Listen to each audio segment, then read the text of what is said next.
a nuestra audiencia en 5 días Televisión y en Radio Libre, al Paraguay y al mundo en este último encuentro de Univerano 2022, cuyo eje central fue principios y valores, no solo entendiéndolo desde el punto de vista filosófico, sino también desde el ámbito sanitario, desde el ámbito educativo y hoy desde la dimensión de la política, hacia un país que queremos mucho y que lamentamos bastante los latinoamericanos y el mundo, me imagino, en la condición en la que se encuentra. Venezuela es el primer país en mi vida que conocí fuera del Paraguay en el año 1979. Venezuela era una fiesta descontrolada, pero ya preanunciaba lo que podría ocurrir unos 10 años después. Me había invitado un embajador de Venezuela en Asunción a conocer su país en un avión militar cargado de esposas de militares que hacían un tour de compras por todas las capitales latinoamericanas. El presidente era Carlos Andrés Pérez y para un paraguayo lo más sorprendente fue que uno podía cargar el tanque de combustible de 80 litros con $1 de valor. El petróleo era y es la gran riqueza natural de Venezuela y en ese momento había convertido a esta nación en una referencia de la riqueza y de la prosperidad. Mientras Caracas, su capital, ubicada en un valle, tenía montañas ahí en el Ávila donde crecían los lugares de marginalidad, todavía había muy distante la posibilidad de que la pesadilla venezolana empezara con Chávez 10 años después. Hoy la nación que tiene la mayor reserva petrolífera del mundo, sin embargo, es un país en necesidad. 5 millones de venezolanos que habían votado alguna vez por Chávez quizás tuvieron que marcharse de ese país acogotados por el hambre y la miseria. Ha sido la mayor cantidad de latinoamericanos desplazados alguna vez en un tiempo como el que nos toca vivir. Venezuela está en Sudamérica, pero es una gran desconocida para nosotros los paraguayos y también para los venezolanos. La primera vez que el coronel Chávez llegó a Asunción, pagó un aviso completo en los periódicos donde decía que Bolívar saludaba a la tierra de José Gaspar Rodríguez de Francia. No sabía nada de historia el teniente coronel, ya que Francia había maltratado a Bolívar al punto de que había levantado la ira de Sucre, quien había pedido la autorización del Libertador para marchar y castigar a Gaspar Rodríguez de Francia por la nota insultante que tuvo de respuesta a la liberación del gran científico francés Aimé Bonpland, quien había sido detenido en tierras paraguayas. Conocemos poco de Venezuela, pero es un verdadero placer y un verdadero gusto dar la bienvenida en el último encuentro de Univerano del día de hoy a Ramón José Medina. Él es un político, un jurista, un activista social, un hombre preocupado por la libertad, por la democracia y el desarrollo. Tiene el peso de ser el hijo de una persona que también quiso mucho a Paraguay y le dio refugio y le dio espacio a nuestro gran escritor Augusto Roa Bastos. Ramón José Medina tiene ahora la oportunidad de contarnos cómo un país tan rico puede terminar acabando en un país fallido, en un estado que realmente no tiene las posibilidades de sustentarse más que por el miedo, el terror y la persecución. Ramón José Medina está en Caracas y desde allí habla para nosotros, para todo el Paraguay y el mundo, acerca de por qué se jodió Venezuela. Buenos días, Ramón José. Buenos días, Benjamín. Quiero agradecerte pues a ti y a la Fundación Libre la posibilidad de participar en este evento tan importante y a su vez tener la posibilidad de hablar sobre cómo ha sido el desarrollo político de nuestro país para difundir de algún modo la verdad y la realidad con la cual nos hemos tenido que enfrentar ahora la generación que me ha correspondido, con la que me ha correspondido participar en política. Tocas ahí algunos puntos. Recuerdo cuando el fallecimiento de Roa Bastos, que estuvimos juntos en su velorio, acompañando a su familia, y recordábamos de la relación de amistad que tuvo Roa Bastos con mi familia, en especial con mi padre, que presidió la Biblioteca Ayacucho. Y ciertamente tú señalas algo que es verdad. es poco la relación de conocimiento que tenemos los venezolanos de Paraguay y los paraguayos de Venezuela. Por eso que yo creo que antes de entrar a discurrir sobre la política actual, debemos hacer un breve recuento de cómo nace Venezuela como república. Nosotros, como se sabe, pues somos la patria de Bolívar. En 1830 concluye un proceso de aproximadamente unos 20 años en la cual se desarrolló la lucha por la libertad del Imperio Español, y Bolívar no solamente comandó ese proceso de liberación de Venezuela, sino que hay que incluir el de Colombia, Perú, Ecuador, Bolivia, que se incluye, que era el Alto Perú, y se incluye también posteriormente en eso. Y efectivamente, la secuela del bolivarianismo de esa época, del proceso de liberación de Venezuela, del yugo español, evidentemente fue entronizar la presencia sustancial en la vida política del militarismo. Un militarismo muy particular, un militarismo, digamos, no estructurado en términos de una organización militar de fundamento formativo, sino fundamentalmente de una expresión de caudillismo, de un militarismo simplemente podríamos llamarlo incluso primario, salvaje en algunos casos, que hizo discurrir el siglo XIX sobre la base de una cantidad de enfrentamientos, de luchas por el poder, en la cual hubo múltiples enfrentamientos de tipo militar, hubo caídas y recaídas de gobierno, y ese proceso pues tuvo esa característica fundamental.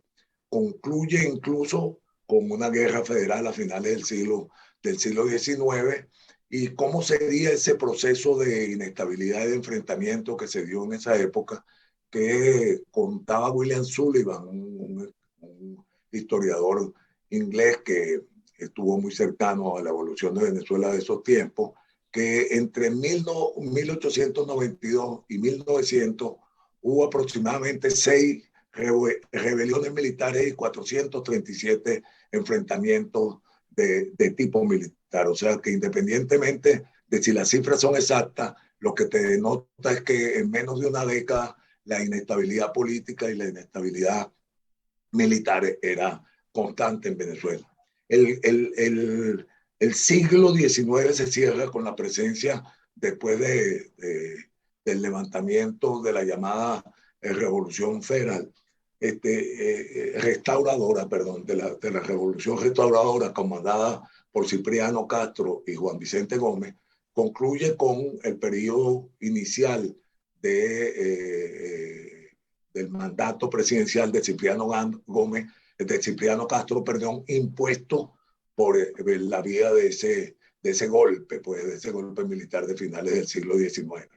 Y Castro va a estar en el poder aproximadamente unos 8 años, hasta que una enfermedad lo obliga a salir del país por un tiempo, deja encargado a su compadre y vicepresidente Juan Vicente Gómez, quien permanecerá en el poder por espacio de unos 28 años más, pues él sale del poder una vez que muere en el año 35. De allí que hay aquella famosa frase de nuestro escritor Mariano Piconzala, que dice que Venezuela entra en el siglo XX precisamente en el año 35 con la muerte de Gómez, porque esa fue una férrea dictadura que se mantuvo durante todo ese tiempo con una fortaleza tremenda en una Venezuela rural, una Venezuela cuya economía fundamentalmente era agrícola y pecuaria, a pesar de que había tenido al inicio del año 20 el surgimiento del petróleo, que empezó a generar, por supuesto, ya hacia los años 30 y 35 una renta importante, pero no logrando desplazar todavía la economía rural venezolana de agrícola y pecuaria. Entonces, a la caída de Gómez, empieza un proceso que podríamos llamar de transición, aun cuando el militarismo seguía presente. Los siguientes 2 presidentes que siguieron después de la muerte de Gómez fueron primero Eleazar López Contreras, quien concluye el periodo entre el 35 y el 37 y es reelecto para el siguiente periodo, quien era el ministro de la Defensa de Gómez, y aún con los símbolos de la civilidad, por decirlo de algún modo, que presentó en su gobierno Eleazar López Contreras, los mecanismos de elección presidencial no eran precisamente participativos ni directos, eran simplemente a través de lo que podríamos llamar una elección de segundo grado. La elección del presidente de la República se hacía en el Congreso de la República. López intenta, por cierto, ser sustituido, promover para su sustitución a un civil por primera vez, y ello no le es posible dada la presión de los militares que ejercieron sobre López Contreras en aquel momento, y se impone entonces la candidatura de Isaías Medina Angarita, que en definitiva es el presidente electo en ese momento, en el año 40, y era precisamente también el ministro de Defensa de Eleazar López Contreras. El ciclo de ese militarismo, digamos, se suspende con el golpe de Estado del año 45, en el cual participan civiles y militares, pero que en la constitución de la Junta de Gobierno había preeminencia de civiles, presidida para ese entonces por Rómulo Betancourt. El proceso del llamado trienio, del ejercicio del poder por esa junta revolucionaria, llamada como tal revolucionaria, pues tuvo la particularidad de adelantar verdaderamente un proceso de modificaciones y de implementación de elementos democráticos en la vida pública venezolana, fundamentalmente porque en un proceso se convocó una constituyente, se modificó la constitución, se dio el voto directo de los venezolanos para la elección popular de sus autoridades, en especial del presidente de la República, y ello conlleva a que en el año 48 en el año 47 se elige por primera vez un presidente por una votación directa en las urnas de los ciudadanos venezolanos, y es elegido el entonces gran escritor venezolano Rómulo Gallegos, que dura muy poco en el poder.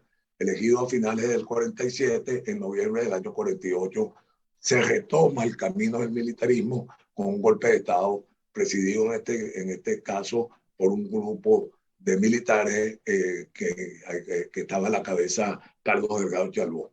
A la muerte de Delgado Chalbó, en el año 50, entra entonces a asumir en un preámbulo un civil que presidía, que representaba a Venezuela en el Perú para aquel momento, y en ese breve lapso es sustituido posteriormente por Marcos Pérez Jiménez, que tú señalabas ahora, que mencionabas ahora, y que se mantuvo en el poder esos 8 años hasta 1958, en el cual un golpe de Estado lo derroca y lo expulsa del país.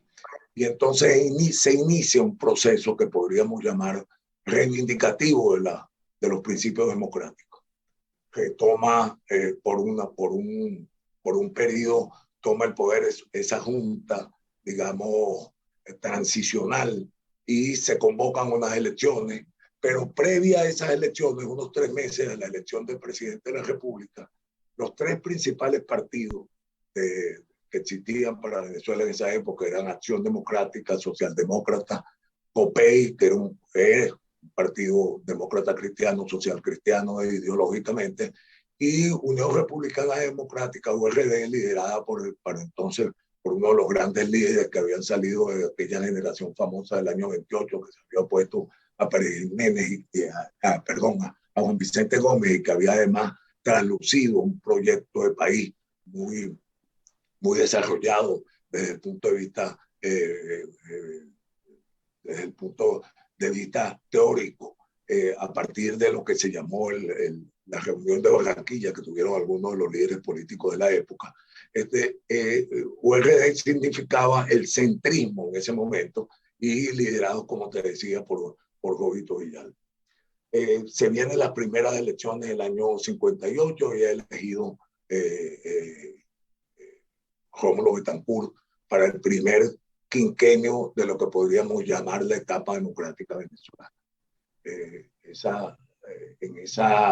En ese proceso La secuencia es que a los 5 años es elegido otro presidente del mismo partido, Acción Democrática, Raúl Leoni, y en el año 63, en el año 68, se elige como candidato, como presidente de la República, Rafael Caldera, el representante del Partido Social Cristiano Copey, con la característica de que la elección se hizo por un muy breve, muy breve ventaja por parte del presidente Caldera, prácticamente 28.000 votos. Eso generó en ese momento unas grandes tensiones, pero en definitiva se hizo el primer traslado del poder de un partido a otro en términos democráticos, y eso tenía un gran significativo desde el punto de vista político. Hay que recordar que la primera etapa de ese lapso democrático, que es el gobierno de Betancourt, fue un gobierno de una gran inestabilidad, en la cual hubo un número importante de rebeliones militares, de intentos de golpe de Estado, incluso de un atentado que desde República Dominicana, el entonces Chivo, el entonces dictador dominicano, promovió en Venezuela y casi le cuesta la vida a Rómulo Betancourt en ese momento. Ese proceso se fue estabilizando porque a la par Venezuela tenía la ventaja que desde principios del siglo XX había una estabilidad bastante importante desde el punto de vista económico. Venezuela tenía una economía muy estable, una economía en la cual, como te decía anteriormente, había un soporte o fundamentalmente una actividad agrícola y pecuaria que se fortalece entonces posteriormente con la del petróleo. Pero a ello me referiré después como para darles algunas informaciones de cómo terminamos en la situación en la que estamos de evidente crisis social y económica que como vivimos actualmente. Posterior al gobierno de Caldera, viene el primer gobierno de Carlos Andrés Pérez. La estabilidad económica y política que había habido hasta ese momento, yo creo que se resquebraja en ese momento por el inmenso caudal de recursos que entraron con ocasión de ese aumento del precio del petróleo que se dio a principios del año 74. Cuando asume Carlos Andrés Pérez, época en la que tú estuviste aquí en Venezuela, el petróleo prácticamente duplica su valor y por tanto se duplican los ingresos rentistas venezolanos por esa vía. Y eso yo creo que dislocó bastante la mentalidad del venezolano. Se aplicó una desproporción en la vida del venezolano común. Hubo ingresos desorbitados, tanto desde el punto de vista público como desde el punto de vista privado. Y ese proceso termina, a pesar de que había habido la intención de generar un fondo que permitiera no solamente canalizar el ingreso de esos recursos y ponerlos de lado del presupuesto de modo tal de que no se los consumiera como tal la actividad pública, sino que se tratara de orientar hacia inversiones productivas. Y ciertamente, sobre todo en el área del sur del país, donde se desarrollaron las llamadas empresas básicas, hierro, aluminio, electricidad, es decir, una cantidad de actividades que de orden económico eran muy relevantes. Lo cierto es que hubo paralelamente a eso, por el efecto que se estaba dando, un proceso inflacionario por una parte y una dislocación de los precios, no solamente internos, sino también en relación a los precios de exportación de nuestros productos. Porque ya estábamos empezando a exportar en cantidades importantes hierro, aluminio, productos agrícolas que seguíamos en ese plan, y eso nos permitía entonces, si bien es cierto, tener esas expectativas importantes, por otra parte, una suerte de derroche que sí, a pesar de las intenciones que se pudo tener en el diseño de esa política, lo cierto es que se descalabró el gasto público en ese momento. Posterior al gobierno de Carlos Andrés Pérez, gana las elecciones Luis Herrera Campín, un líder social cristiano, y se produce en Venezuela el efecto negativo, se recoge para ese momento el efecto negativo de lo que había sido la administración de Carlos Andrés Pérez, entre otros por el excesivo nivel de endeudamiento público que se había hecho en ese periodo. Y por tanto le corresponde a Luis Herrera Campín enfrentar precisamente ese grave problema que en definitiva no pudo administrar adecuadamente y lo condujo a la primera gran devaluación del Bolívar en el año 83. Porque Venezuela en definitiva era un país cuya estabilidad monetaria era importantísima, era estable por muchísimos años. Solo en el gobierno de Rómulo Betancourt había habido un ajuste de la tasa de cambio y posteriormente se mantuvo prácticamente activa esa tasa en el orden de 4.30 bolívares por dólar. Era lo que permitía que, por ejemplo, como tú bien señalabas, el precio del combustible en Venezuela era prácticamente regalado. Nosotros llegamos hasta hace aproximadamente un par de años a tener un precio de petróleo, de consumo, de gasolina, perdón, prácticamente gratis, gratuito. Ya hablaremos de qué sucede hoy día. Ese resquebrajamiento económico que se produce en esos dos periodos lo recoge después del periodo siguiente, que es de Jaime Lucinchi, un candidato presidencial también socialdemócrata del Partido de Acción Democrática, que termina por descalabrar las cuentas públicas. Y después vienen los dos procesos terribles que vivimos los venezolanos, que fueron las reelecciones de Carlos Andrés Pérez y de Rafael Caldera. Yo creo que si pudiéramos decir cuándo efectivamente se jodió Venezuela, como decía el personaje de la novela de Vargas Llosa, y que tú señalabas al principio, yo creo que fue precisamente en la elección que permitió la reelección de ambos. Primero porque ambos llegaron al gobierno desdibujándose desde su condición de miembro de su partido y con un discurso absolutamente populista. Y eso abrió para mí las puertas, o digamos fue el preámbulo precisamente de que Chávez asumiera el poder. Porque eso terminó, ese proceso de decadencia que ya venía desde el primer gobierno de Pérez, dado lo que he señalado en términos de la economía, de lo que fluyó económicamente en el país, tuvo evidentemente una influencia sobre el proceso político. Y el bipartidismo que a partir del gobierno de Rafael Caldera se había venido dando para el manejo de la institucionalidad política en Venezuela, fundamentado en lo que tú también habías señalado anteriormente, que era el pacto de punto fijo, que fue un pacto en el que se firmó, como te decía anteriormente, previo a las elecciones del año 58. Lo cierto es que ese pacto, que era fundamentalmente el de respeto de la institucionalidad política, en que los problemas fundamentales del país se discutieran y se resolvieran mediante el diálogo y la concertación, que efectivamente hubiese respeto por las minorías y el respeto por los resultados electorales, cualquiera de ellos fueran, que hubiera la alternabilidad política como un principio de desarrollo de las elecciones en Venezuela. Se veía entonces trastocado, venía con un proceso de decadencia por esa influencia negativa de la economía, dado que también, si bien es cierto que en la primera etapa venezolana, todavía en el mundo, la política era la que determinaba el desarrollo de los pueblos en casi todas sus etapas. Bueno, ya habíamos pasado a la etapa en la cual la economía tenía una preeminencia sobre la política y condicionaba mucho los hechos políticos.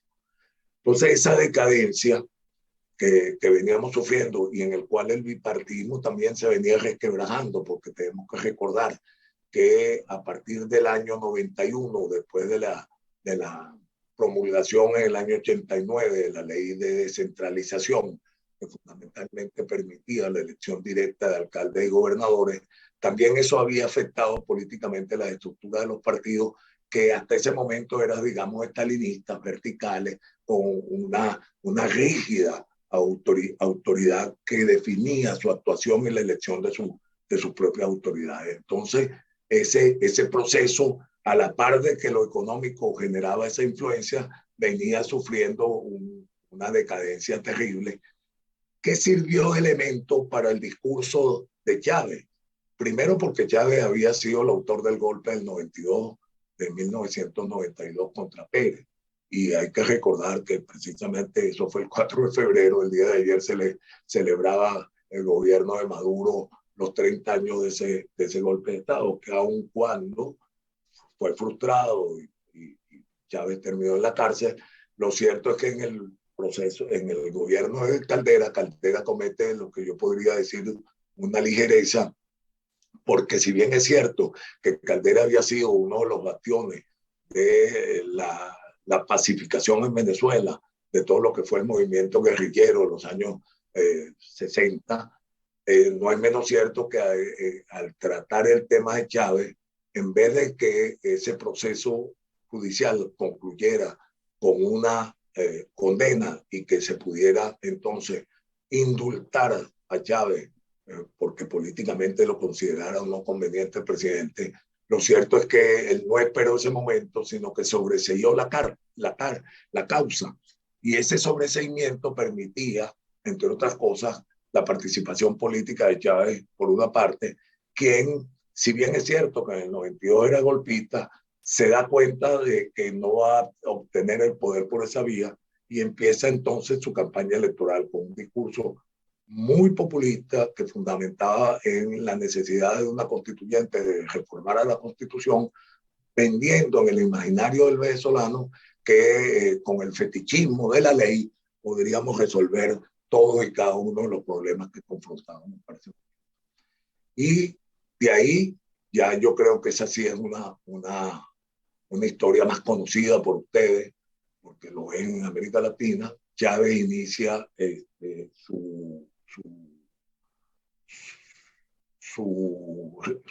mandato con una convocatoria para el año 99 de la constituyente que dio lugar a la aprobación de la constitución de ese mismo año, que es la que tenemos vigente hasta ahora.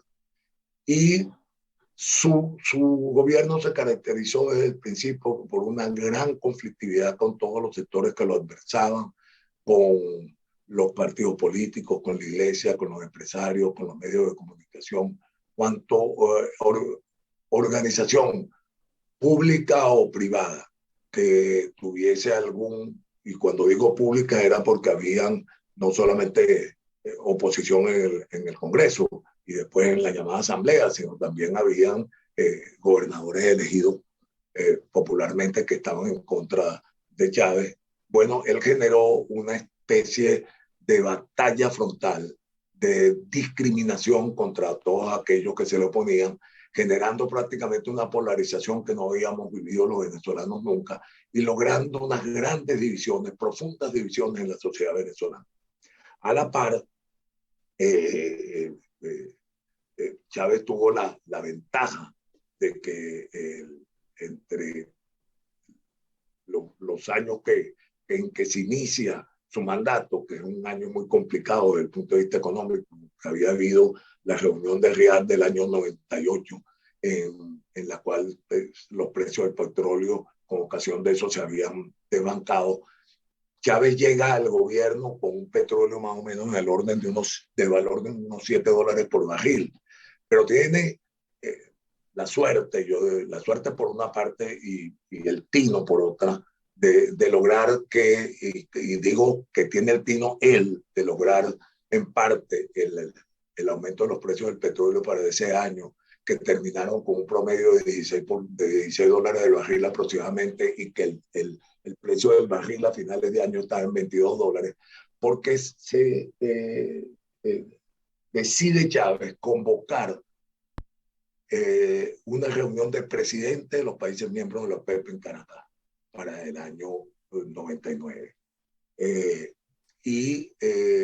Eso le permite, primero, hacer que el cartel tenga, después de aproximadamente más de 20 años sin que se reunieran sus autoridades, una reunión de presidentes que concluyó precisamente con el fortalecimiento del cartel y la necesidad del manejo mucho más controlado de los precios del petróleo.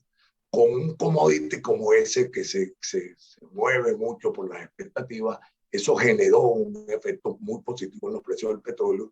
Y de ahí digo yo que Chávez tuvo una gran intervención, un gran tino en convocar esa reunión que terminó dando resultados positivos en el objetivo que él se estaba proponiendo. Y entonces acordemos que entre el 98 y el 2008, los ingresos de Venezuela estuvieron en el orden de unos 325 mil millones de dólares. Eso permitió que el populismo de su gestión interna e internacionalmente fuera muy eficiente, realmente eficiente, sobre todo el internacional que dio lugar al apoyo en América Latina de un sinnúmero de países que no necesariamente coincidían ideológicamente con la suya, pero que, en especial los países del Caribe, que por las necesidades que tenían y la posibilidad que tenía Chávez entonces de ayudarlos económicamente, pues terminó dando un espectro de apoyo muy importante en América Latina para él. Pero a la par que eso se iba dando, Venezuela venía sufriendo desde el punto de vista económico y desde el punto de vista político un descalabro. Desde el punto de vista político, porque se hacía casi inexistente, por decirlo de algún modo, la posibilidad de participar con éxito en los procesos electorales. Y por el hecho de que la oposición venezolana, si bien es cierto que logró un cierto nivel de unidad en los primeros tiempos, cometieron una serie de errores que tuvieron que ver con el golpe de Estado del año 2002, que tuvieron que ver con la caída del referéndum revocatorio del 2004, y no es hasta el 2009 cuando más o menos se estructura una plataforma unitaria consistente de la oposición venezolana frente a Chávez. Paralelamente, como decía, veníamos entonces cayendo desde el punto de vista económico, ya que los procesos de inflación se iban sosteniendo, se iban manifestando abiertamente, al punto de que la inflación, llegamos a ser en el 2007 el país de mayor alta inflación en América Latina. Las caídas en el 2007, 2008 y 2009 de la economía venezolana eran sustanciales.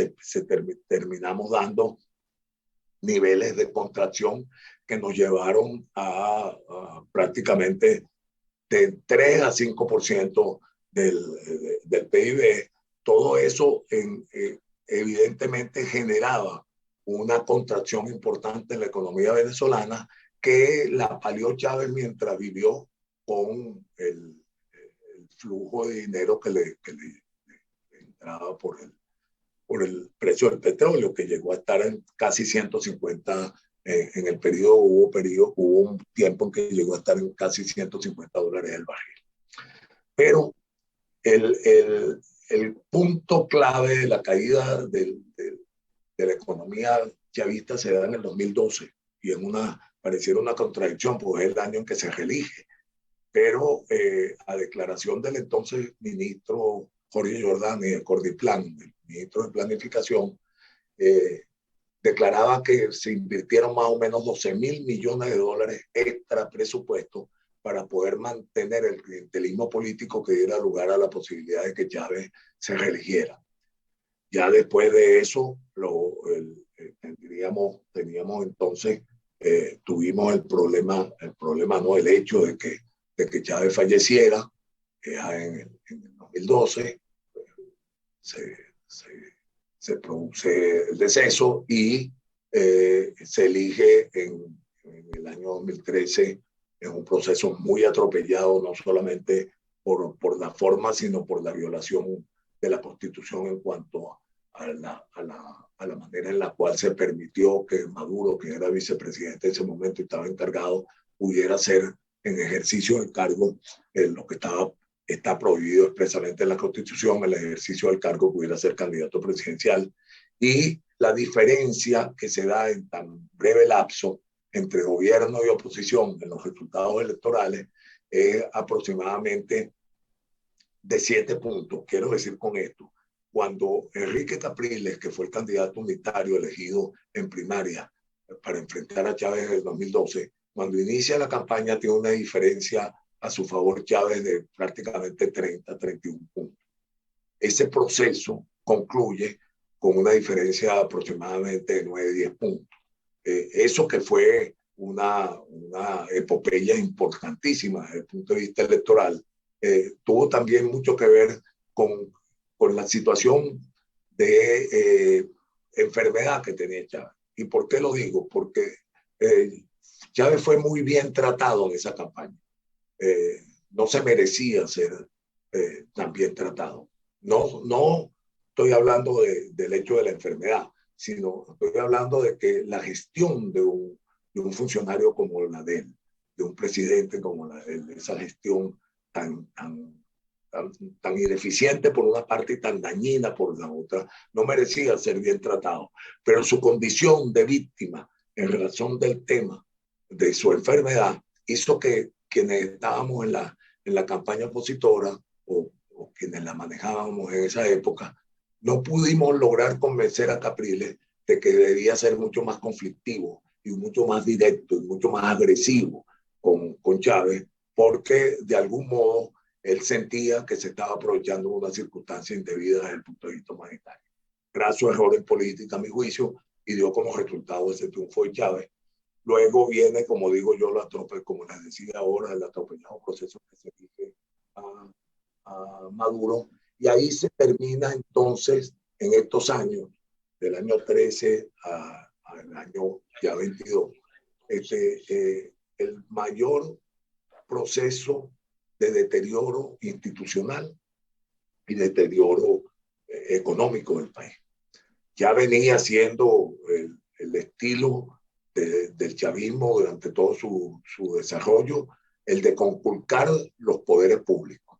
No existe poder judicial ni Estado de Derecho en Venezuela, no existe poder electoral, el poder militar se restablece una norma que había sido derogada a principios de 1900, del siglo XX, es decir, perdón, del siglo XX, que era que los militares no podían participar en política. Chávez hizo todo lo contrario. Los hizo no solamente participativos, sino les dio el derecho al voto. Y eso los hace evidentemente ser actores en el proceso. Pero adicionalmente Chávez, conociendo cómo eran las Fuerzas Armadas y ante la posibilidad de que tuviera, como en efecto tuvo, dos azonadas militares, unas incluso con cierto éxito desde el punto de vista militar, pero no desde el punto de vista de su desarrollo, Chávez logra horizontalizar el poder, diluir el poder militar, de modo tal de que la verticalidad que lo caracterizaba antes impide de esta manera que se puedan dar contrafuerzas y fuerzas y balance y contrabalance dentro de las Fuerzas Armadas. Por el contrario, lo que hay es una bastante estabilidad en razón de que nadie tiene el poder concentrado mayormente. Bueno, volviendo al caso de Maduro, entramos entonces en un proceso de mayor desarrollo institucional, de mayor desarrollo de la intervención en la institucionalidad democrática y por tanto un deterioro mayor de la institucionalidad democrática al punto de que se interviene más, digamos, impúdicamente el Poder Judicial o el Poder Electoral. Ya la forma en que se actúa es sin ningún tipo de pudor, abiertamente, con un descaro evidente. Todos los procesos electorales se vinieron dando a niveles regionales hasta que llegamos al del año 15. Eran, a pesar de que lo cierto es que la oposición venía creciendo desde el año 9 en su participación electoral con mejores resultados cada vez, lo cierto es que entonces se buscaban mecanismos para enervar esos triunfos. Por ejemplo, los gobernadores electos en las elecciones de gobernadores o los alcaldes electos de oposición, el gobierno les designaba lo que se llamaban protectores, que eran precisamente funcionarios ad hoc designados por el gobierno, pero que obtenían un sinnúmero de recursos mayores de lo que obtenían los elegidos, y mayores porque los hacía directamente el gobierno y impedía que los que le correspondían legalmente a los elegidos popularmente pudieran efectivamente lograrlo. Eran mecanismos en los cuales de algún modo obstruían la gestión de lo elegido por parte de la oposición. Ese proceso de deterioro iba generando a la par un aumento, como les decía anteriormente, en la participación electoral nuestra, y llegamos al año 15 con un triunfo electoral contundente en las elecciones parlamentarias de ese momento. Tuvimos una mayoría calificada, más de los 2/3 de la Cámara de la Asamblea Nacional, que no solo evidenciaba el crecimiento de la oposición, sino que auguraba la posibilidad de que obtuviéramos triunfos posteriores a nivel presidencial. Y ahí empiezan a cometerse una serie de errores. Si bien es cierto que de los errores previos empezamos en el 2009 a lograr estructurar una instancia unitaria muy sólida, muy bien regida por reglamentos compartidos, y que las decisiones se tomaban por mayoría y se ejecutaban por unanimidad. Eso permitió que lográramos ese avance y que en el 2015 lográramos este triunfo contundente. Pero ¿qué pasa en ese momento?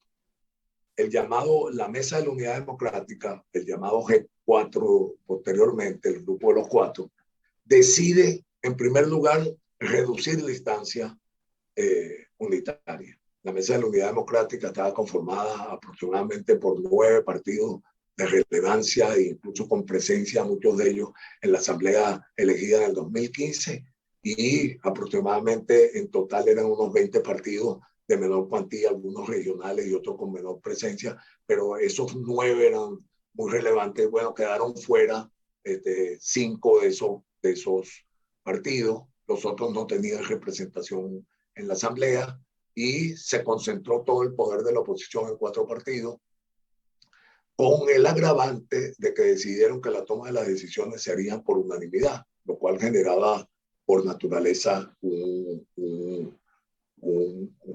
la posibilidad del veto, que es tremendamente negativo en los procesos políticos de cualquier país. Y eso hizo que adicionalmente hubiese un anuncio en el primer acto en el cual le correspondía al presidente Maduro estar presente en el Parlamento. El discurso del entonces presidente de la Asamblea, el diputado Henry Ramos Alum de Acción Democrática, anunciaba la salida o la implementación del mecanismo del referéndum para salir de Maduro en 6 meses. Eso generó una mayor conflictividad que se había producido primero por inicio del propio gobierno de Maduro, porque lograron que el Tribunal Supremo de Justicia eliminara, prácticamente suspendiera los resultados de la elección de un estado del sur del país de menor cuantía, con 3 de sus diputados, pero con ellos se perdía la mayoría calificada en el Congreso. Pero yo creo que la respuesta que hemos debido dar en ese momento ha debido ser mucho más política, mucho más concienzuda, mucho más inteligente, que era precisamente no perder la presencia de ese 30% del chavismo en la Asamblea Nacional, y siendo ese el espacio político por naturaleza para la discusión política, lograr allí precisamente ir imponiendo un proceso de reinstitucionalización que permitiera avanzar hacia el logro de condiciones electorales más relevantes, más importantes y compartidas, y que los procesos en los siguientes eventos electorales pudieran ser de un resultado más cónsono con la realidad. Pues no fue así, y entonces ese conflicto que se genera entre gobierno y parlamento termina con una decisión del Tribunal Supremo de Justicia en que declara en desacato el parlamento, y ya de ahí surge entonces una rivalidad. El parlamento se mantiene con presencia solamente de la fuerza opositora, lo cual le generaba, digamos, una debilidad en el ejercicio de esa función. Posteriormente a eso, viene entonces un proceso que también es sumamente relevante desde el punto de vista desde el punto de vista político, que es que se convocan elecciones y las decisiones que toma la oposición es no participar en esas elecciones hasta la elección del 2021. Previo a eso, como la decisión de la oposición había sido compartir la presidencia de la Asamblea Nacional por partido, le correspondía a cada año un partido distinto. Las primeras manifestaciones por esa elección generaron también un enfrentamiento interno de la oposición, ya que no se cumplió con un acuerdo que había previo de que la fuerza que mayormente obtuviera diputados en la Asamblea Nacional le correspondía presidir por primera vez ese mandato. Pues eso no fue posible, ya que se pusieron de acuerdo Acción Democrática, Nuevo Tiempo y Voluntad Popular para impedir que Primero Justicia accediera allí, y fue elegido Henry Ramos Alú. Entonces, ese proceso fue mitigando, por decirlo de algún modo, la influencia y la determinante actividad de ese Parlamento hasta que llegamos al 2019. Le corresponde a Voluntad Popular la presidencia de la Asamblea. Venía Voluntad Popular con su fuerte enfrentamiento con el gobierno, la oposición en general, porque había habido las manifestaciones del año 14 y del año 17, que fueron terriblemente violentas y que habían generado un número de muertos en el país. Y esa confrontación había hecho incluso que el líder de Voluntad Popular, Leopoldo López, estuviese preso, y que una cantidad de presos políticos, hoy día son más o menos 264 presos políticos que están en las cárceles venezolanas. Esa conflictividad se mantuvo muy activa, muy fuerte, muy polarizada. Y llegamos entonces a ese año 19, en el cual la decisión que toma Juan Guaidó, que es el elegido por Voluntad Popular para presidir la Asamblea Nacional, se autoproclama presidente de la República, presidente interino, partiendo de la base de desconocer los resultados de la elección que había sido reelecto Maduro en el año 18, y entonces le permitía esa argumentación con una interpretación bastante heterodoxa de los artículos 233 y 333 de la Constitución Nacional, declararse por vía de una declaratoria de la Asamblea en lo que se llama presidente interino. Lo cierto es que eso sorprendió a muchos en ese momento, pero que inmediatamente obtuvo Guaidó la ventaja del apoyo de los Estados Unidos y posteriormente un sinnúmero de países que terminaron siendo 56 países. Se crearon entonces grupos, el grupo de Lima, por ejemplo, en apoyo de un número importante de países latinoamericanos, el tema de la Unión Europea también asimilado a los grupos de apoyo, los Estados Unidos, Canadá. Es decir, había una relevancia desde el punto de vista internacional que influyó también en que las pugnas internas se mediatizaran, y ese gobierno empezó a actuar aún a mi juicio, con la debilidad en cuanto a su fundamento jurídico, pero que políticamente tenía una gran validez. Eso nos lleva durante estos años a las elecciones del 21 de noviembre del año 21.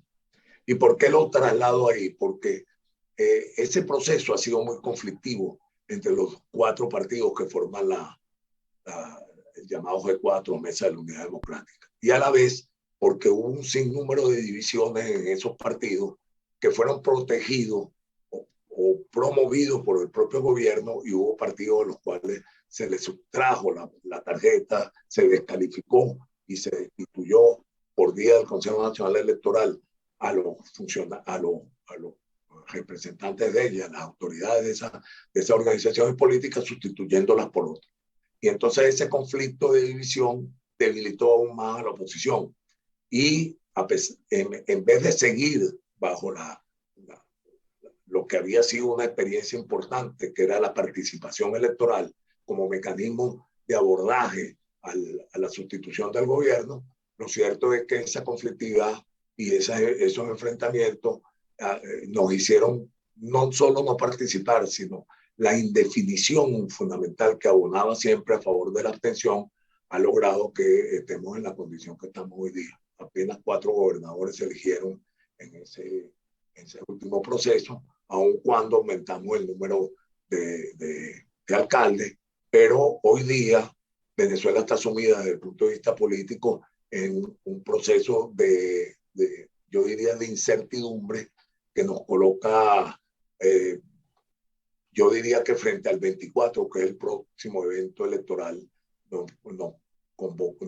ubica en con una debilidad tremenda y que quizás repitamos lo que pasó en Perú, lo que pasó en Bolivia, lo que está pasando en Colombia actualmente, que es que la oposición se presenta en un proceso electoral presidencial con un sinnúmero de candidatos que frente a esa división lo que hace es fortalecer un gobierno que se desangra en corrupción y ineficiencia, que hoy día no tiene más del 25% de apoyo en las encuestas, pero es un 25% clientelar, fundamentalmente que depende de las dádivas del gobierno, es decir, que es bastante inestable y poco sólido, pero que no podemos aprovecharlo en las condiciones que estamos. Y una breve referencia a lo económico, porque creo que vale la pena que nos hagamos un cuadro de cuál es la situación con la que Chávez ingresa al gobierno y cuál es la situación que tenemos hoy día en Venezuela desde el punto de vista económico. Si hablamos de la producción de petróleo, en el año 98 producíamos 3.288.000 barriles diarios. En las últimas versiones del año 21 se están produciendo el orden de 638.000 barriles. Cierto que en diciembre, de acuerdo a la OPEP incluso, hubo días en que se produjeron cerca de 800.000 barriles, pero el promedio no supera los 700.000 barriles diarios. El precio del petróleo al barril en el 98 era 9, en el 99 llegó a casi 7 y actualmente 55, pero debemos tener en cuenta lo que ya habíamos señalado anteriormente, de que hubo momentos en el cual el precio llegó a estar en 150. Los ingresos petroleros del 99 al 21 han sido 1.050.000 millones de dólares. El tipo de cambio del bolívar respecto al dólar en el año 98 eran 510 bolívares por dólar. Hoy es una cifra prácticamente impronunciable, porque ha habido unas reconversiones o conversiones monetarias que han eliminado aproximadamente 14 ceros del valor del bolívar.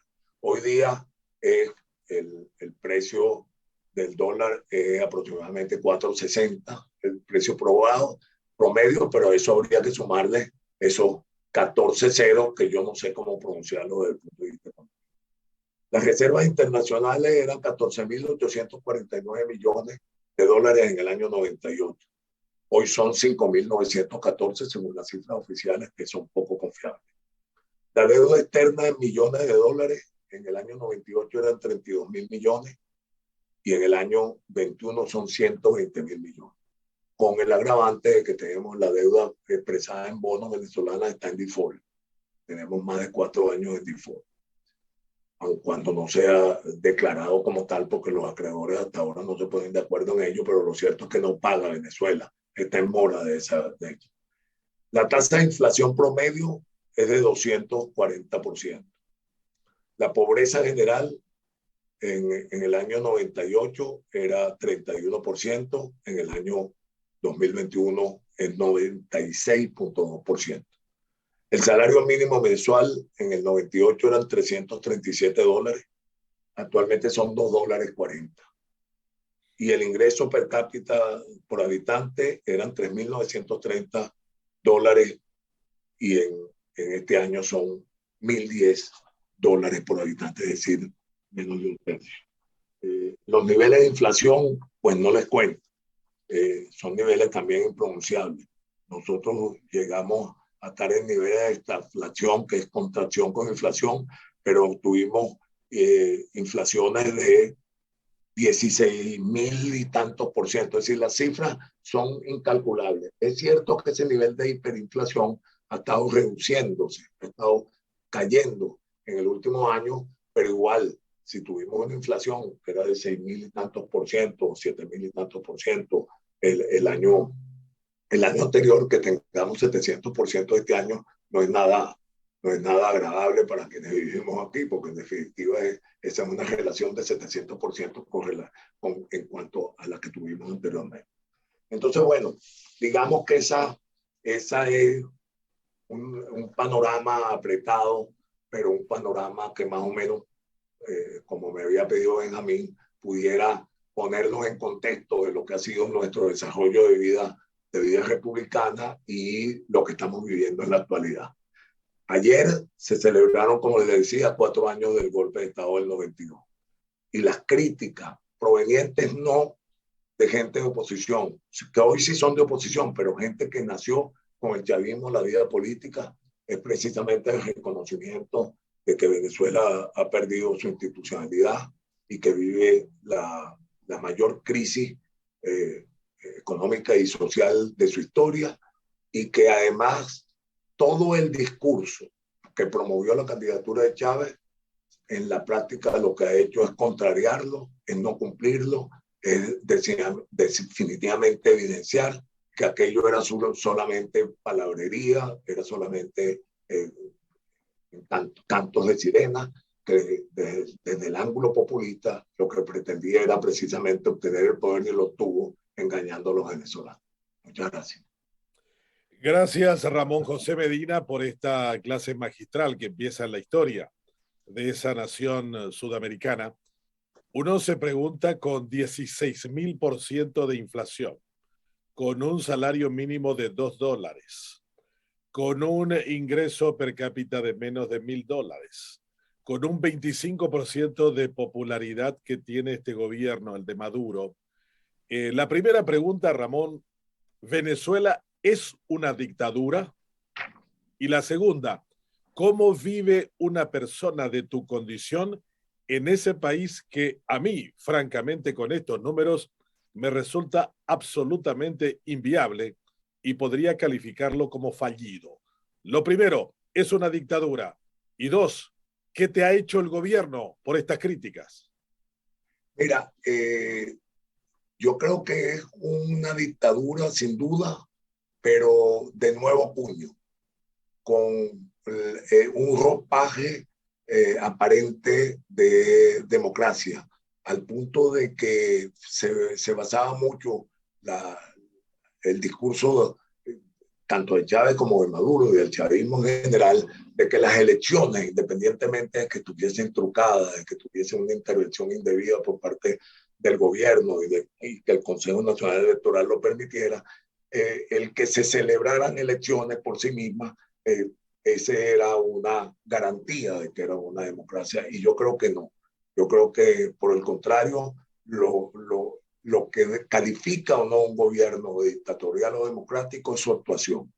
Eh, Cumplir con las reglas elementales de la democracia, que tienen que ver con la amplitud en la participación, respecto a la minoría, consulta cada vez más participativa la posición y la actividad del gobernado, y que tiene fundamental que ver con el respeto y la división del Estado de Derecho y la división de poderes y la autonomía de los poderes que no existe en Venezuela.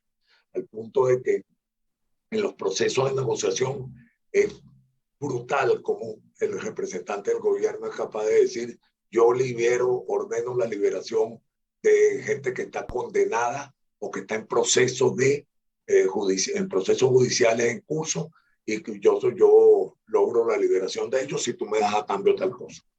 Entre otras, el que se acepte, por ejemplo, ese delincuente de Alessab, ¿no?, como miembro participativo, que participe en nombre de la delegación del gobierno en lo que fue la negociación de México, que hoy está venidamente. Entonces yo creo que sí podríamos calificarla de una dictadura de nuevo cuño, una dictadura moderna, que es una falacia en general. Con relación a cómo vivimos aquí, mira, quienes tenemos alguna actividad profesional, aún podemos tener la posibilidad de obtener recursos para sobrevivir, porque no estamos viviendo en las condiciones en que vivíamos anteriormente. Y no tenemos cómo irnos al exterior, no solo por el hecho de que estamos convencidos de que hay que quedarse aquí y dar la cara aquí. Ustedes, los amigos de la IDIC, conocen muy bien el proceso en que yo me vi involucrado por razón de defensa de la libertad de expresión. Durante 4 años estuve, a pesar de que las medidas de ese tribunal penal la dictaron estando yo fuera del país, me hice presente en el proceso. Tuve 4 años presentándome cada 8 días en los tribunales penales y sin poder salir del país. Y luego, como presidente del Partido Mesa de la Unidad Democrática, con ocasión del referéndum, de la recolección de firmas para el referéndum del 2017, nos dictaron también una medida, un tribunal incompetente en la materia electoral por un tribunal penal e incompetente por la jurisdicción por un tribunal regional del Estado Carabobo, y a pesar de que la jurisdicción en materia electoral es jurisdicción nacional. Pero eso no viene al caso. Lo importante en ese sentido es que sobrevivimos con el poco trabajo que tenemos. Mi jubilación del Congreso de la República hoy día son 7 bolívares al mes. Tú entenderás que con 7 bolívares, que son $2 y tanto, pues no hay posibilidades de sobrevivir. Entonces, en parte, los pocos ahorros que teníamos, pues nos los hemos ido comiendo y aquí estamos, sobreviviendo, como se puede decir, y siguiendo adelante porque no queda otra. Ignacio Núñez es el presidente del Club del Aerópago Cordillerano, es un filósofo y tiene la palabra para un comentario y una pregunta a nuestro invitado desde Caracas. Día, autor. ¿Me escuchan bien? Sí, claro. Sí. Bueno, al principio tuve un pequeño inconveniente técnico.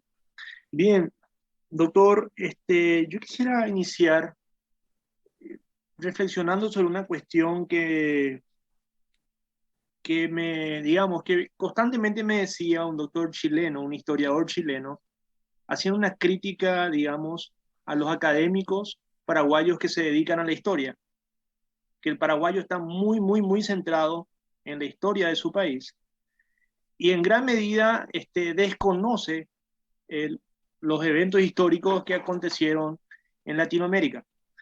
Y lo que estaba escuchando al principio de su ponencia, doctor Ramón, yo creo que le da la razón a una tesis que sostenía un profesor mío, que dice así: el inicio de los estados-naciones y el rumbo ideológico de los mismos está marcado por contiendas bélicas que muestran el fracaso del hombre moderno occidental. Yo creo que esa tesis, con la ponencia que usted nos dio, doctor, toda esa serie de contiendas que se dio en la gestación de la nación venezolana, reafirman esta tesis, y más todavía, digamos, en cuanto que los europeos se dieron cuenta de esto, del fracaso de las ideas modernas, recién en el siglo XX, siendo que en el siglo XIX en América Latina ya había fracasado. Irónicamente decía que se dieron cuenta del fracaso de las ideas modernas cuando los que empezaron a morir eran europeos en el siglo XX. Muy bien, doctor. Yo anoté una serie de preguntas, doctor. 2 preguntas. La primera es, ¿cómo enfrentó el gobierno de Venezuela, con todas las crisis económicas y de todas las índoles que ustedes estaban comentando, con su sistema de salud, la pandemia y el porcentaje de vacunados en el pueblo venezolano?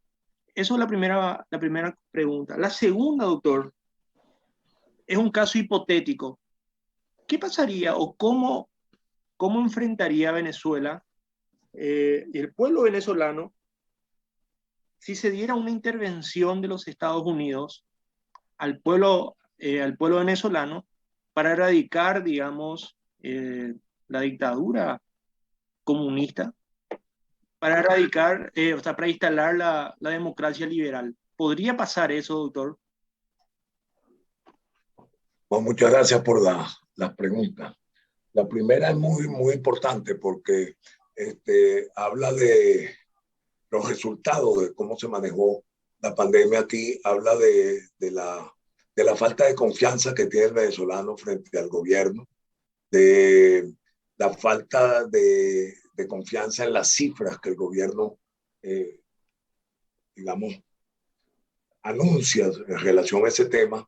A mí me tocó hacer el año pasado año 21, un trabajo para el Banco Interamericano de Desarrollo sobre cómo había sido la gestión del gobierno nacional con relación a la pandemia, cuáles habían sido los instrumentos legales que utilizó para enfrentarla, y que lo comparara. En ese momento me pidieron una comparación con dos países del área andina. Yo tomé la decisión de hacerlo con Colombia y con Bolivia, porque Colombia y Bolivia representaban o representan gobiernos, uno como el de Bolivia, afiliado, digamos, a la Liga Chavista, y uno contrapuesto como el de Colombia a ese gobierno. La característica es la siguiente. Bolivia y Colombia respondieron con seriedad, con responsabilidad y con una legislación, por cierto, muy parecida, que cubría los aspectos que trajo como consecuencia la pandemia, que iban desde la actividad meramente sanitaria, instrumentar los mecanismos legales que permitían el abordaje sanitario del problema, hasta los problemas de tipo social, los subsidios correspondientes a las necesidades que tenían que ver con las pérdidas de trabajo, con el tema del traslado de la gente, con el tema de los estudiantes. Es decir, había bastante similitud en ambas gestiones. Por supuesto, Venezuela no lo asumió desde el punto de vista de instrumentos jurídicos con la misma seriedad, con la misma eficiencia, con la misma responsabilidad. Con relación a las cifras, por ejemplo, de vacunación, bueno, o las cifras de enfermos, contagiados o muertes por el tema de la pandemia. La verdad es que no podemos responder por ella, porque las cifras que da el gobierno pareciera evidentemente que no se corresponde con la realidad. Nosotros, si vivimos lo que ha sucedido alrededor nuestro, no se corresponde con las cifras que daban de contagiados y de fallecidos. Por otra parte, el inicio de la vacunación tenía un agravante, que era que lo que llegó a Venezuela eran vacunas de Rusia y de China, y hay una, digamos, aprehensión por parte de la gente frente a ese hecho, a pesar de que hay suficiente literatura técnica que respalda la calidad de esas dos vacunas. Pero a su vez pretendieron incluir la vacuna esta aún no probada cubana, ahora no recuerdo el nombre, y eso sí tuvo un rechazo mayoritario de la gente, pues la gente, ni siquiera los adeptos del gobierno se prestaron a eso. Hoy día se ha iniciado un proceso de vacunación privado, ¿verdad? Gratuito, a través de 2 redes de farmacias en Venezuela, y eso es muy importante porque ahí sí se ha visto entonces la presencia de más gente, aun cuando las vacunas siguen siendo china o rusa. Pero lo importante es que la gente confía más y está participando más en el sistema de vacunación. Nosotros tuvimos una gran ventaja. Para el momento en el cual se inicia la pandemia, Venezuela ya tenía, digamos, un cierre fáctico de su frontera, porque lo que teníamos las fronteras abiertas para los que se iban, pero se habían reducido enormemente el número de ingresos en el país, y los viajes y los vuelos en Venezuela se habían reducido prácticamente, los vuelos internacionales, a un 10% de lo que se existía previo a esa reducción que se fue dando en Venezuela por razones políticas y económicas de actividades aéreas. Con relación al tema de la intervención, bueno, mire, esos fueron cantos de sirenas que algunos grupos de la extrema, yo diría, del extremismo de la oposición, no los voy a calificar de otra manera, empezaron a vender ante la posibilidad de que el discurso de Trump, al momento de apoyar a Juan Guaidó cuando se declara presidente interino, utilizaba la frase que todas las opciones están sobre la mesa, y dejaba colar la posibilidad de que una de esas opciones fuera la intervención militar. Yo particularmente creo que ni es una solución ni es una posibilidad. En la realidad no creo que hoy día, con las experiencias que hubo en América, de las intervenciones en Panamá y en las islas, en Dominica y en algunas, no creo que eso estuviera planteado seriamente. al punto de que ni siquiera algún tipo de restricciones de las ofrecidas se dieron. Lo que sí se dieron, a mi juicio, equivocadamente, cuando estuvimos al frente de la Mesa de la Unidad Democrática, se lo hacíamos ver a los americanos, es que nosotros estábamos de acuerdo con las sanciones a las personas, a los líderes o a los exfuncionarios o a aquellas personas que se habían beneficiado de la corrupción o del blanqueo de capitales o del tráfico de drogas, que lo hay ahora abiertamente en Venezuela, pero que no sancionaran al país, porque en definitiva terminamos siendo sancionados tirios y troyanos en este caso, y es un poco lo que ha servido además de argumentación para el gobierno en cuanto a su ineficiencia y los resultados de su política. Tratar de achacar que los resultados de esa política tienen que ver con las sanciones, lo cual no es cierto, porque ya el decaimiento en términos económicos del país fueron anteriores a sus manifestaciones, fueron anteriores a que se produjeran esas sanciones. Yo no veo entonces la posibilidad de la intervención, ni creo que tampoco fuera eso una solución a los problemas que tenemos. No se oye. Gustavo Romero Unlauf está en Lima, Perú. Es el director ejecutivo de la acción de la Asociación Interamericana de Derecho a la Información y la Comunicación. Es un fuerte crítico del gobierno actual, del gobierno peruano, y ha seguido de cerca todo el proceso venezolano. También lo conoce y hoy lo invitamos para ser uno de los comentaristas de la exposición de Ramón José Medina desde Venezuela y alguna pregunta a nuestro expositor. El doctor Gustavo Romero Unlauf desde Lima, bienvenido.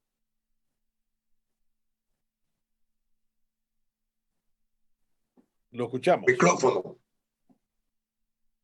¿Tiene el micrófono prendido? ¿Ya? ¿Ahora sí me escuchan? Bien. Adelante. Hola Ramón, ¿cómo estás Ramón? Es que siempre es un gusto verte y bueno, siempre nos estamos en contacto permanente con Benjamín y la verdad que estoy muy agradecido y muy grato de verte por lo menos por este medio. Igual para mí, Gustavo. Ramón, tú sabes que ciertamente como adelantaba Benjamín, he estado siguiendo de cerca mucho el desarrollo de las políticas en tu país. He escrito permanentemente y dada ya un poco las obligaciones, me he impedido continuar ya en la patilla. Ya creo que demasiada información, pero quería yo un poco retomar, y siempre a mí me sorprende, y alguna vez creo que te lo he dicho en forma personal, que esta cierta pasividad que existió en la respuesta ciudadana ante las evidencias de este proceso de ilegitimidad de los procesos, especialmente el proceso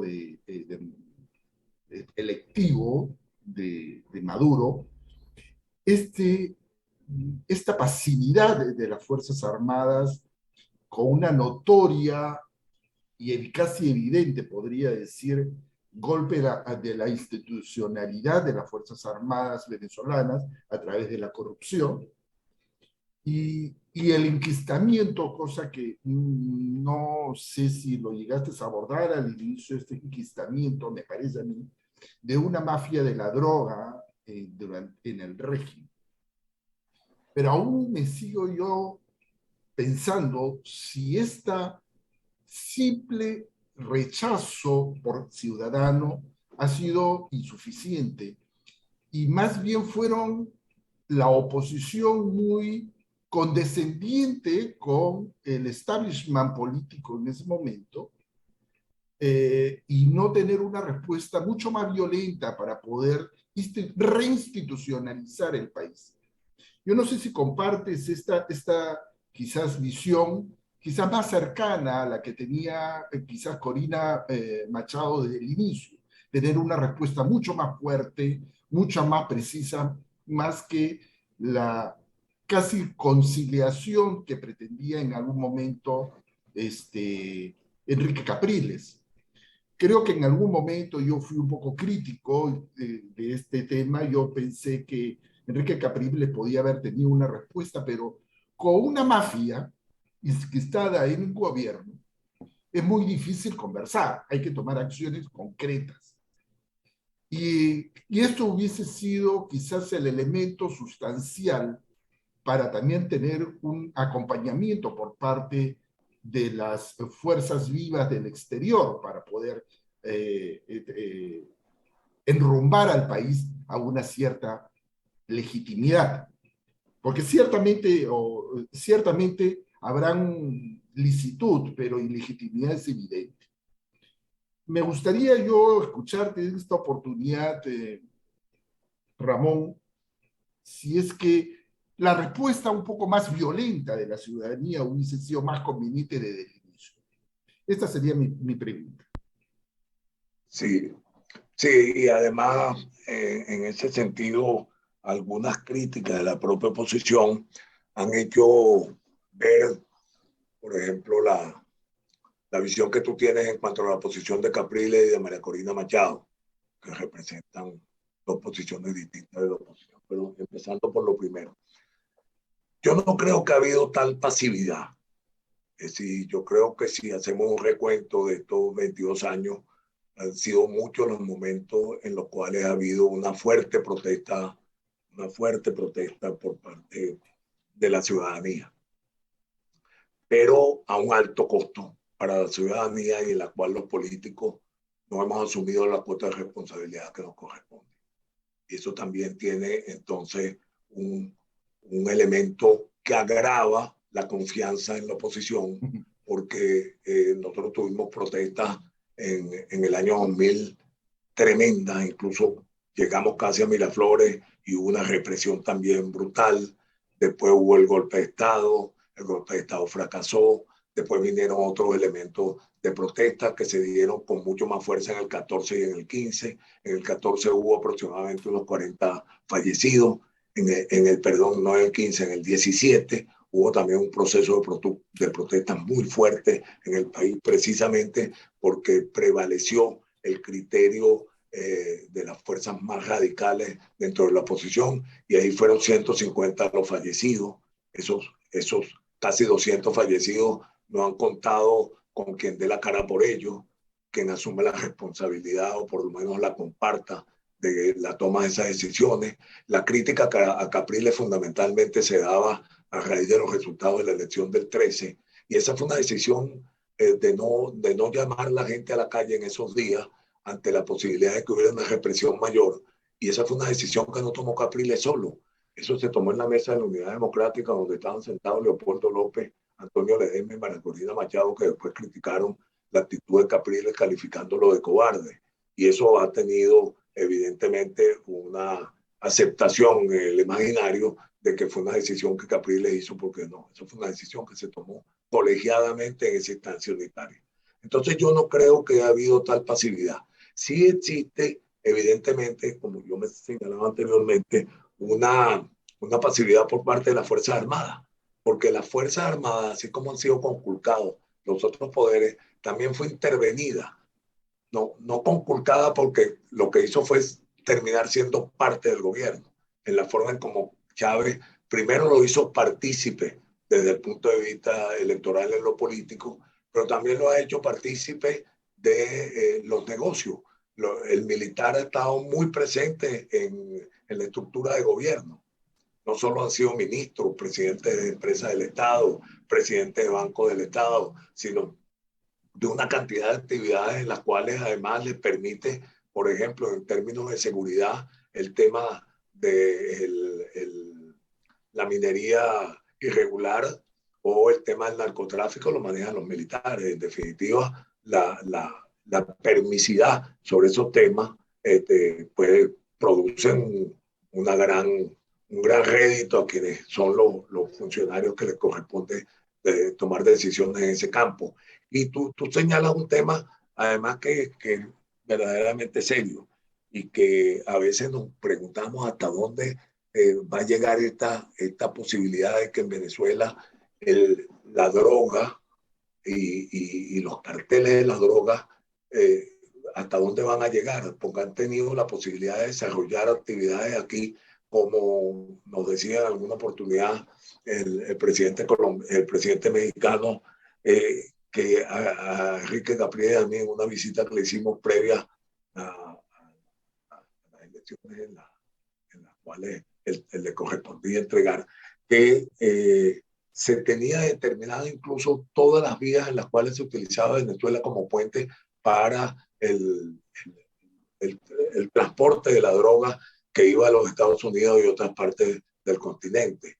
Y verdaderamente para nosotros fue algo nuevo porque nunca habíamos sufrido ese problema aquí en Venezuela y nos preocupa enormemente terminar como Colombia, como México, bajo la égida de los carteles de la droga. Ese es un problema bien severo que va a tener el gobierno que sustituya a si es de oposición, como va a ser también el de las bandas armadas que ha establecido el gobierno, como va a ser también el cómo enfrentar los niveles de dinero, de capacidad económica que van a tener los sectores de oposición ante un gobierno que sí cambia, porque los niveles de corrupción han producido fortunas que a uno eran inimaginables, porque estamos hablando de que son capaces de obtener ciertos determinados grupos 2, 3 y 4 mil millones de dólares en el ejercicio de las funciones de corrupción en las cuales han participado. Entonces, eso nos debilita muchísimo desde el punto de vista político, porque enfrentar a la droga, enfrentar a esos capitostes con esa capacidad de dinero, a esa delincuencia pseudooficial que se ha armado en el país y unas fuerzas armadas que horizontalizadas como están además aprovechando la situación para hacerse fuertes, no solamente políticamente, sino económicamente, es verdaderamente uno de los grandes retos que vamos a tener en lo adelante. Ramón José Medina, con respecto a lo que estabas planteando, con esa descripción descarnada de Venezuela, vamos a terminar el programa en esta serie de preguntas que van a realizar Gustavo Romero y también Ignacio Núñez. De mi parte, la primera pregunta es: ¿cuánto tiempo puede durar esto? Sé que es muy difícil responder a una cuestión como esta.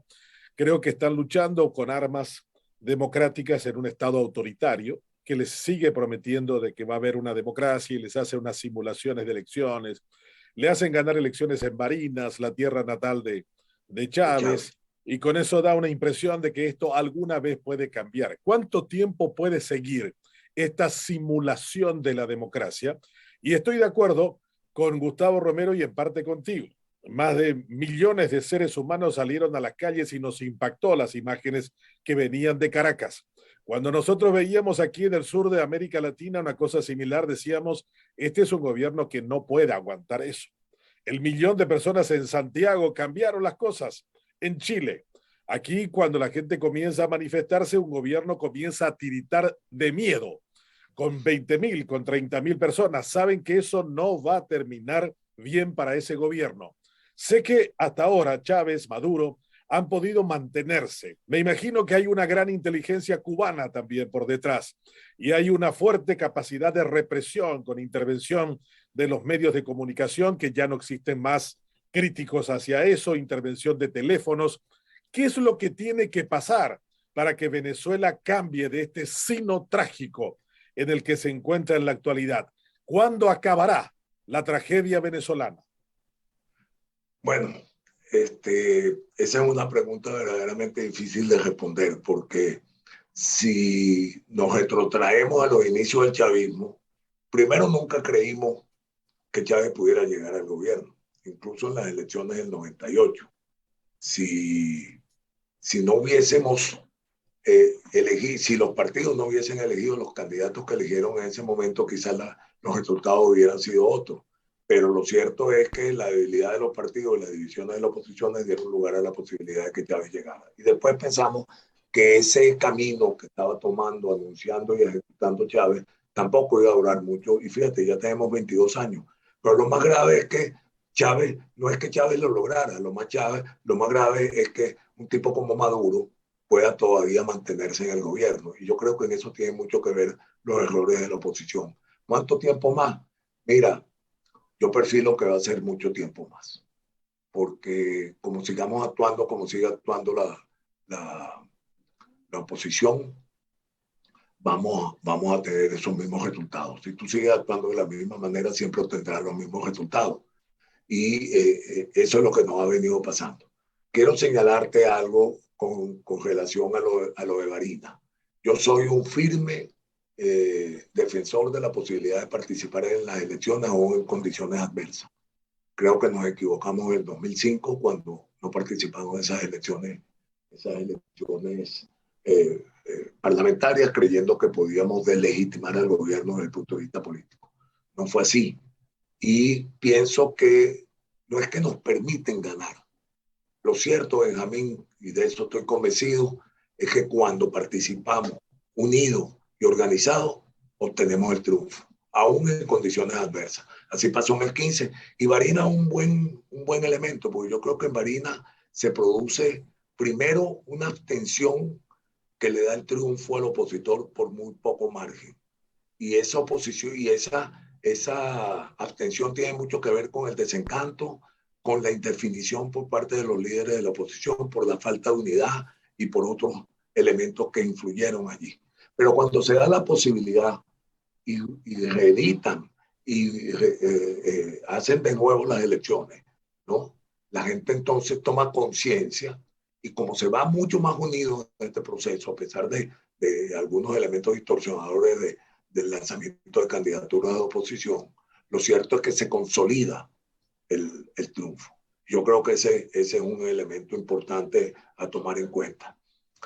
Este gobierno, sí es cierto, ha contado además desde el principio con la asesoría cubana, que su propia gesta indica que han sido exitosos en mantenerse frente a los determinados problemas en un tiempo, es verdad, sustentada por la Unión Soviética, pero después de la caída del muro se ha sostenido con el condicionamiento de las sanciones y con las limitaciones que tienen, pero se mantienen allí hasta ahora como en el poder, que pareciera que es la misma directriz del nuestro, mantenerse en el poder a toda costa, el poder por el poder en sí mismo. Y debemos tener conciencia con relación a la violencia, que precisamente, como decía Bobbio, la democracia es el mecanismo mediante el cual se renuncia a la violencia para obtener el poder. Y creo que precisamente es lo que nos corresponde hacer.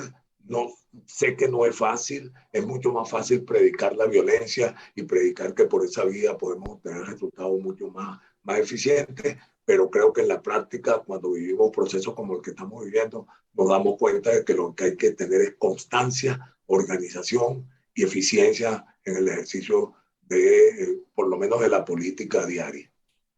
Ignacio Núñez, la última pregunta. Sí. Doctor, quisiera mencionar una pequeña tesis. Si mal no recuerdo, la sostiene Tomás de Aquino: si el bien común no es perseguido, es legítima la rebelión. Y me da la sensación, y corríjame usted si me equivoco, que usted tiene la esperanza de que se puede contrarrestar con la democracia una dictadura. Al menos es lo que yo percibo en su tesis, ¿no es cierto? La pregunta es, doctor, con todos los datos que usted mencionó, y es bastante crítico, ¿no es cierto? ¿Qué proporción de aceptación tiene el gobierno en la gente, en el pueblo venezolano? Si hay buena aceptación o no, y a qué se debe que la gente, digamos, siga aceptando esa situación crítica que se ve en los datos que usted mencionó. Sí, bueno, sí, yo soy un firme creyente de que debemos seguir trillando el camino de la participación. Creo que la rebelión a la cual ya hemos acudido nos da una lección en ese sentido. Sabemos que es legítima, como tú señalas con la cita, es legítimo la rebelión en esos casos, pero también estamos hablando de circunstancias de épocas distintas. Hoy día los mecanismos de represión son mucho mayores, la gente vive una crisis tremenda que lo obliga a pensar solamente en su subsistencia. Y si ha habido, como ha habido, una suerte de distanciamiento entre los políticos, la política y el ciudadano, en razón de que sobre todo los políticos hablamos tanto de gobierno como oposición, es de la polarización. Nos basamos en la oposición solo en el Maduro vete ya, pero no estamos entrando en la propuesta o en la colaboración a la solución de problemas, aunque sea por la vía privada de los que está confrontando el venezolano, pues evidentemente estamos en desventaja. Pero fíjate que si nosotros mantuviéramos el nivel de unidad fundamentalmente que tuvimos en los años del 2010 en adelante hasta el 2015, nosotros hoy día hubiésemos obtenido mejores resultados, por lo cual lo obligante en este momento es retomar ese camino, es buscar, y en eso estamos empeñados algunos, en cómo reincorporar, restablecer, reinventar, cualquiera sea la palabra que se use, a la unidad venezolana, que tiene que empezar por una revisión y una reestructuración de los propios partidos políticos, que tengan un mecanismo de selección de sus autoridades mucho más democrático, que convenga ese proceso con lo que quieren sus militantes y posteriormente entonces integrar esa instancia unitaria con participación también de la sociedad civil y de los partidos políticos, de modo tal de como ha pasado en otras partes, viendo el libro de Lowenthal y de Sergio Vitar sobre las transiciones, lograr un proceso de transición en el cual también estén presentes parte del chavismo y la oposición y podamos sacar el país adelante. Gustavo Romero Unlauf, desde Lima, la última pregunta. Bueno, con propósito de seguir sacando chispas a esta conversación, es verdad, un poco lo que mencionaba Ignacio, sobre este derecho de rebelión. En realidad, en la ley peruana existe el derecho de sedición cuando se rompe la institucionalidad y por lo tanto el acto delictivo no es cometido por el ciudadano, sino más bien por el gobierno. Y ciertamente veo un poco complicado tratar de regresar de la crisis de representación que todos los países latinoamericanos sufrimos con respecto a los partidos políticos. Por lo tanto, la respuesta, desde mi perspectiva, debe ser a través de la ciudadanía, a través de los colectivos ciudadanos, ya no a través propiamente de los partidos políticos, porque parece ser que los partidos políticos hubiesen llegado a un punto ya de inflexión, de caída y de poco retorno de representación ante la ciudadanía.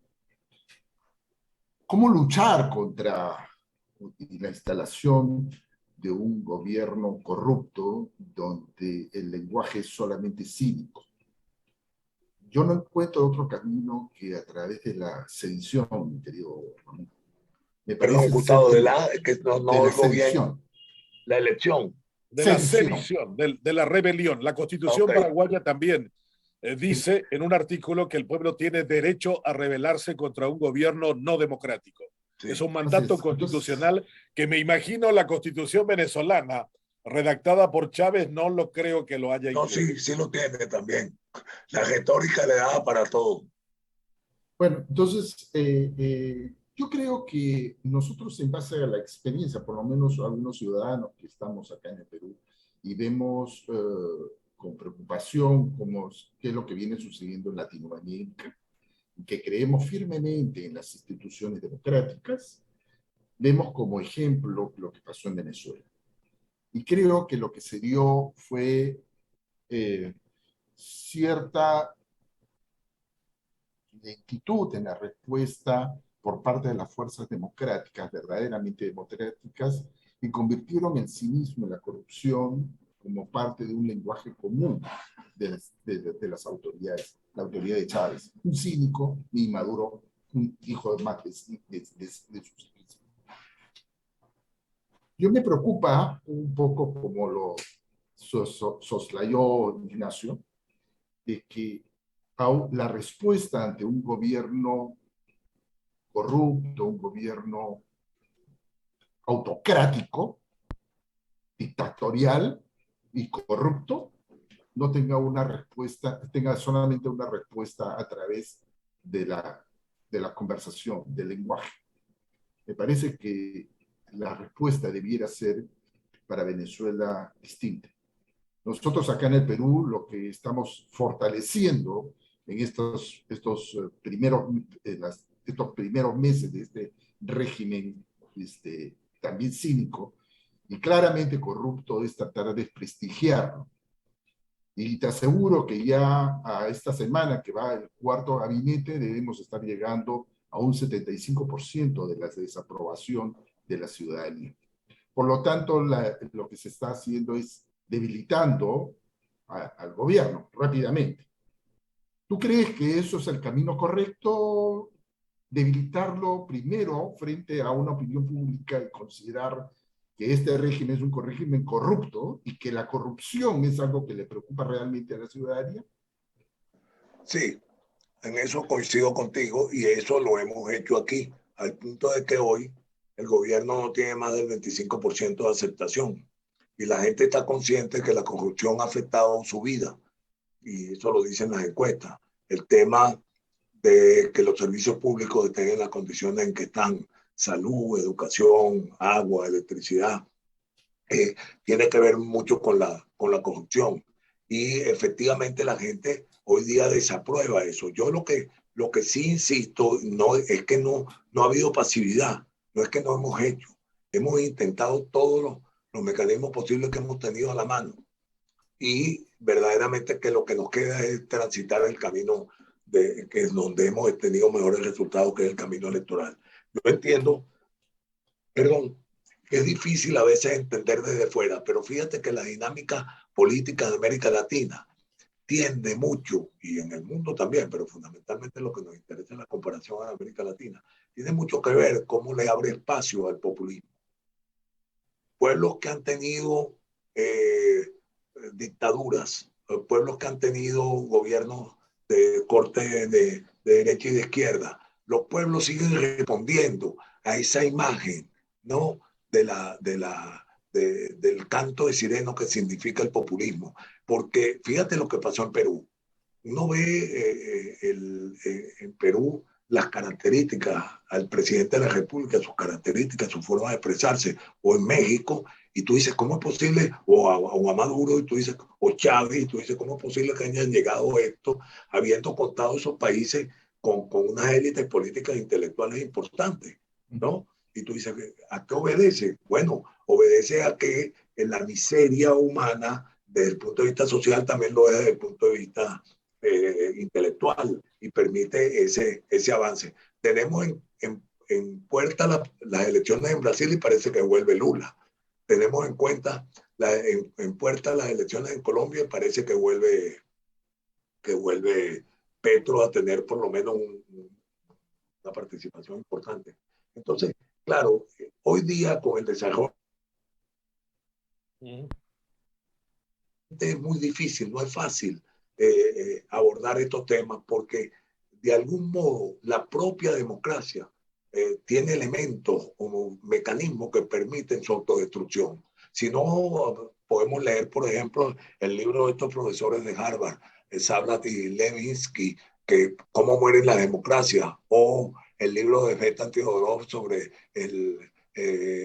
los enemigos íntimos de la democracia, que hay muchas coincidencias en cómo esos mecanismos son aprovechados precisamente para lograr que gente como esta destruya desde adentro la propia democracia. Entonces lo que hay es que crear unos anticuerpos que permitan enfrentar eso y eso tiene que ver con educación, tiene que ver con formación, tiene que ver con el ejemplo político y tiene que ver con la insistencia en que los valores democráticos son los fundamentales para poder lograr la estabilidad económica, social e institucional en cualquiera de nuestros países.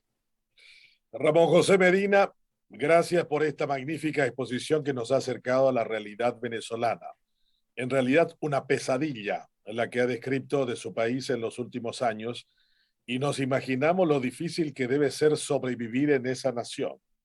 Esa descripción de que tu jubilación de legislador sea de $2 mensuales y que el pueblo venezolano viva en esa misma condición desde hace mucho tiempo nos demuestra cómo un país tan próspero y con tanto potencial puede llegar a la situación en la que llegó en este instante.